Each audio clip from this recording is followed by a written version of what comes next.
Bonjour à tous, c'est Julien, je suis très heureux de vous retrouver pour le troisième épisode de notre série sur comment maîtriser sa caméra. Et nous allons plus particulièrement voir aujourd'hui la vitesse d'obturation. Mais avant ça, l'introduction.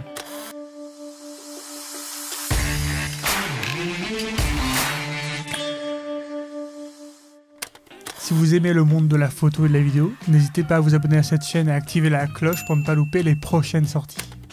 Alors, si vous avez loupé les deux premières vidéos de la série consacrées à la fréquence d'image et à l'ouverture, je vous mets là juste ici le lien vers la playlist qui contient ces vidéos. Alors, qu'est-ce que la vitesse d'obturation ou shutter speed? Cette vitesse correspond en fait au temps pendant lequel votre capteur est exposé à la lumière, c'est-à-dire durant lequel le clapet devant votre capteur est ouvert. D'ailleurs, lors d'un déclenchement d'une photo, c'est ce bruit que vous entendez, l'ouverture et la fermeture de ce clapet. A noter que vitesse d'obturation est une traduction du terme shutter speed plus couramment utilisé. En français et surtout pour la photo, on va parler plutôt de temps de pause.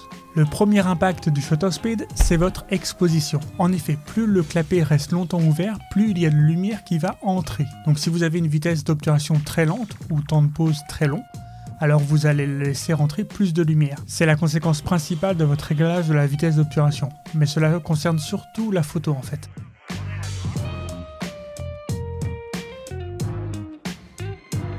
En vidéo, ce système de clapet est remplacé par un système numérique, mais surtout le shutter speed a une autre conséquence très importante, le flot de mouvement. Alors, on va prendre ensemble un exemple assez simple pour vous montrer l'influence de cette vitesse d'obturation.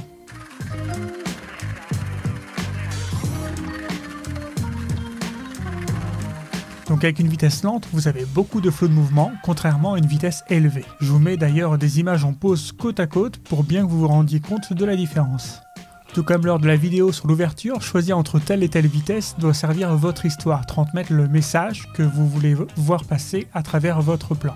Par exemple, une vitesse élevée donne un look très réaliste, surtout pour de l'action.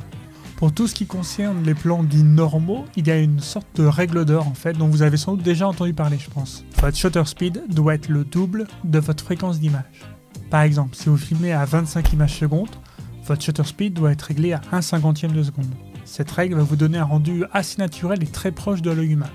Vous allez obtenir un flou de mouvement donc assez doux et naturel. C'est une règle à utiliser je dirais le plus souvent possible, mais comme toutes les règles en fait elle est faite pour être cassée, donc n'hésitez pas à modifier votre vitesse d'obturation pour faire passer un message. D'ailleurs quand vous filmez un objet lors d'un pack shot par exemple, il se peut que l'objet ne soit pas en mouvement, donc pas de flou de mouvement, vous n'êtes pas obligé de suivre cette règle. Si par exemple vous manquez un peu de lumière d'ailleurs, vous pouvez ralentir votre vitesse d'obturation et donc casser cette fameuse règle d'or. A noter que sur les caméras de cinéma ou sur des appareils tels que les Lumix GH5 ou S5 par exemple, vous pouvez afficher cette vitesse en angle. Je vais pas vous détailler le fonctionnement ici pour pas faire trop long, mais en gros la règle d'or vue avant correspond à un shutter angle de 180 degrés. D'ailleurs quand cet angle est fixé, vous pouvez modifier votre fréquence d'image et automatiquement le shutter speed s'ajustera pour respecter la règle d'or.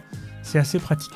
Donc pour résumer, varier votre vitesse d'obturation va jouer sur deux choses, votre exposition et le flou de mouvement de votre scène. Si vous me connaissez déjà un peu, vous savez que le meilleur conseil que j'ai à vous donner, c'est d'expérimenter par vous-même. Modifiez votre vitesse d'obturation et dites-moi en commentaire ce que vous avez observé, dans quel cas ça peut convenir ou pas suivant votre utilisation. D'ailleurs, dites-moi aussi en commentaire si vous utilisez souvent la règle d'or expliquée juste avant.